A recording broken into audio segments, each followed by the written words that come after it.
مجروح صاحب کا ذکر ہے. یقیناً جس طرح اردو زبان کا ہر طالب علم مجروح صاحب کا اور اس جنریشن کے جتنے شاعر ہیں سب کا معتقد ہوتا ہے، اس طرح میں بھی ہوں. بمبئی میں رہتے ہوئے اور تعلیم حاصل کرتے ہوئے ہم کو بھی موقع ملا مجروح صاحب سے 7, 8, 10 بار ملنے کا، ان کو سننے کا، ان کو دیکھنے کا. اور پھر ایک وقت آیا کہ وہ ہمارے درمیان سے وہاں چلے گئے جہاں سے تنقید جا کے ختم ہوتی ہے. اور آج ہم ان پر ان کی کریٹیوٹی پر بات کر رہے ہیں. جیسے جب ہم سیمینار میں کسی پوئٹ کو، کسی رائٹر کو ڈسکس کرتے ہیں تو ہم اس کے کنٹریبیوشن کو ڈسکس کرتے ہیں، اور جس شخص کا کنٹریبیوشن ہوتا ہے ہم اس کی شخصیت کو نظر انداز نہیں کر سکتے. یعنی اگر آپ ہندوستان کی تحریک آزادی پر بات کر رہے ہیں اور بہت سارے لیڈران کا ذکر کر رہے ہیں اور آپ بھگت سنگھ کا بھی ذکر کرتے ہیں تو آپ بھگت سنگھ کو ہوئی پھانسی اور وہ لوگ جنہوں نے انہیں سزا دی تھی ان کو نظر انداز نہیں کر سکتے.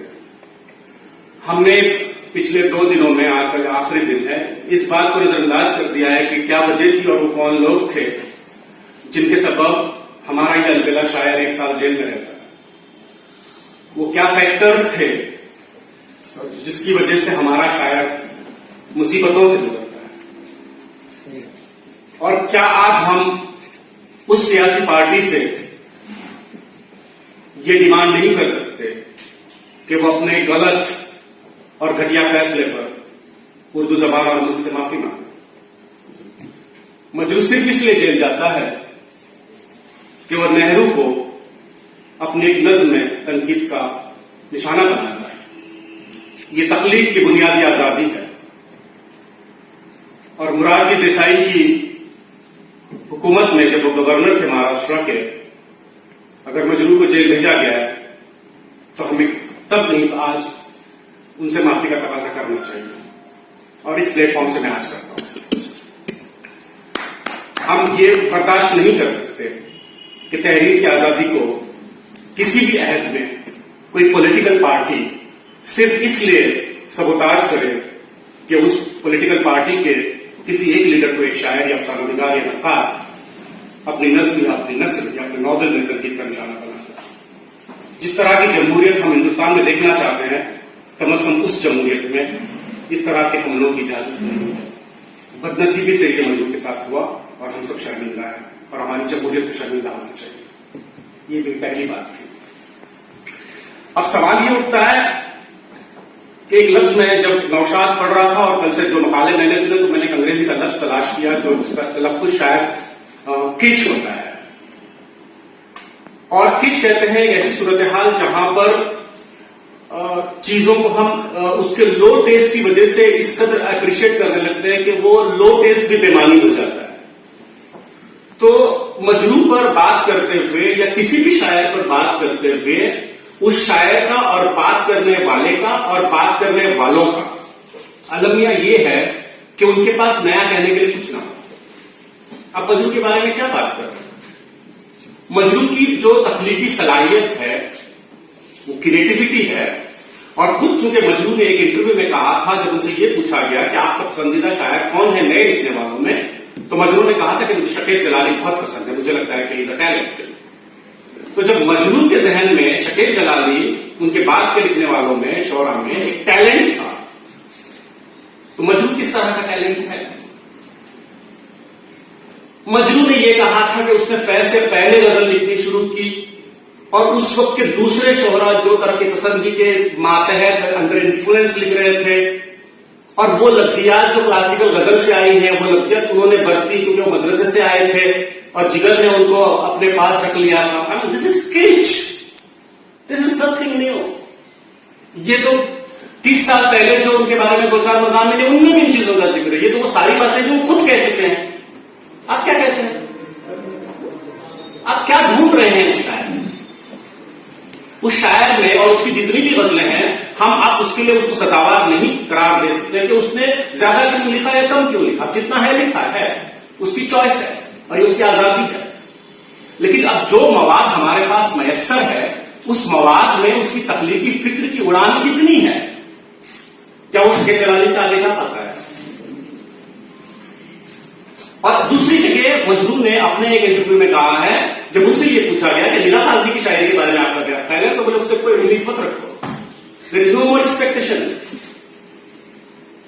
ندا کہاں کھڑا رہتا ہے ایز اے پوئٹ، شکیب جلالی کہاں کھڑے رہتے ہیں، کیونکہ ان دونوں کا انہوں نے ذکر کیا ہے. تو یہ سارے کچھ پہلو ہیں، اور اس کے ساتھ کچھ اور چیزیں ہیں جو مجھے ایسا لگتا ہے کہ مجروح کو ڈسکس کرتے ہوئے ڈسکس کی جا سکتی ہیں. اور وہ یہ ہے کہ جو عرصہ ترقی پسند تحریک سے وابستگی اور سیاسی موقف اختیار کرنے کی وجہ سے مجروح جب جیل جاتے ہیں اور چونکہ وہ مقبول بہت تھے، اور مقبول تو کیسے کیسے لوگ نہیں ہیں اس ملک میں، مقبول تھے اور بہت اچھی وجہ سے مقبول تھے. there's a very positive reason that ان کو پڑھنے کا جو انداز تھا، ان کی شخصیت تھی وہ، اور ان کا جو اسلوب تھا وہ ان کی مقبولیت کا ایک بہت بڑا سبب تھا. تو صاحب اس بات سے بہت تکلیف کا شکار رہتے تھے، اور جیسے ہی مجروح اور صاحب آتے تھے اپنی کار میں بیٹھے رہتے تھے مشاعرہ گاہ کے باہر یا آڈیٹوریم کے باہر، اور جب مجروح کو پکارا جاتا تھا تب وہ انٹری کرتے تھے. تو مجروح کی جو مقبولیت ہے، جیسی وہ مائک پر جاتے صاحب انٹری ہوتا، تو صاحب کی شخصیت کا اپنا جمال اس دور میں، تو صاحب انٹری ہو رہی ہے تو لوگ فوراً صاحب آئے مجروح صاحب اور بولے یہ میرے ساتھ کرتے تھے. اور جعفری اور صاحب میرے پیچھے کہتے تھے غزنچی آیا. یہ سارا جو معاصرانہ چشمک ہے جو اس دور میں بھی ہے، اور یہ جو کالج کے نوجوان بیٹھے یہ جانتے ہیں شمول میں، ذوقی میں، مجھ میں کیا کم انسانی کمزوریاں ہیں. اٹھی پڑی ترقی پسند تحریک میں بھی کمزوریاں تھیں، ان کی اپنی کمزوریاں تھیں، اور جو کامریڈ شپ کہتے ہیں وہ اتنی اسٹرانگ نہیں تھی اردو میں جتنی ہونی چاہیے. باوجود اس کے جب ہم اب یہ شخصیت کے حصے اور اس طرح کے بہت سارے پہلو ہیں ان کی شخصیت کے، لیکن جب سجاد ظہیر کو اور فیض کو پاکستان میں گرفتار کیا جاتا ہے تو اس کے احتجاج میں ایک مشاعرہ بمبئی میں منعقد ہوتا ہے اور احتجاجی نوٹ کے لیے. اور یہ وہ پیریڈ ہے جب مجروح صاحب کو یہ پتا ہے کہ پولیس ان کو گرفتار کر سکتی ہے. There was warrant issued against him. اور وہ بہت دنوں سے روپوش تھے، لیکن جب انہیں یہ پتا چلا ہے کہ نہیں اب فیض اور سجاد ظہیر پر بات آن پڑی ہے تو انہوں نے کہا کہ نہیں جو ہو جائے. یہ اسپرٹ ہوتی ہے ایک پروگریسو تھنکر، حالانکہ مجروح صاحب تھنکر نہیں تھے. He has no contribution to literary thinking. شاعر تھے اور شاعری میں انہوں نے ان کے جو بھی افکار ہیں وہ شاعری کے فارم میں. اب یہ بھی ایک الگ سوال ہو سکتا ہے نظام صاحب کے شاعری کے فارم میں کوئی مفکر ہو سکتا ہے یا نہیں ہو سکتا، لیکن سرے دست میری نظر میں مفکر نہیں ہے. مفکر تو میری نظر میں اردو کا کوئی نقاد بھی نہیں ہے. There is no Urdu university اور اردو انسٹیٹیوشن جس نے آج تک ایک بھی مفکر پیدا کیا ہو سوائے اقبال کے، لیکن اقبال کا کنٹریبیوشن ایک الگ طرح کا ہے. We don't discuss it in contemporary Indian context. So there are no thinker in it.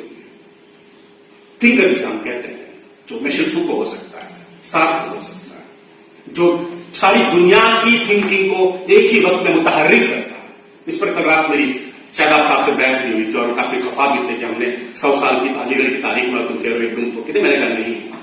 تو یہ اختلاف ہوتا ہے کہ ہم اس سے بحث کو آگے لے کے جا سکتے ہیں. تو مجروح صاحب جو ہے وہ مفکر نہیں تھے، لیکن وہ اپنے ساتھیوں کے لیے ان کے اندر جو انسانی ہمدردی تھی، جو دردمندی تھی، ترقی پسند تحریک جس کی شہادت دیتی ہے یا جس پر اصرار کرتی ہے، کم از کم اس کا ثبوت دینے کے لیے وہ گرفتاری کے خوف کے باوجود یا خطرے کے باوجود اس اسٹیج پہ جاتے ہیں جسے ہم دھوبی تالاب کہتے ہیں، بمبئی کا جو علاقہ ہے. اور بعض لوگوں کا یہ کہنا ہے، مجھے اس کی تصدیق نہیں ہے کہ وہ برقع پہن کر گئے. ہاں لکھا ہے شاید یہ ہے یہ.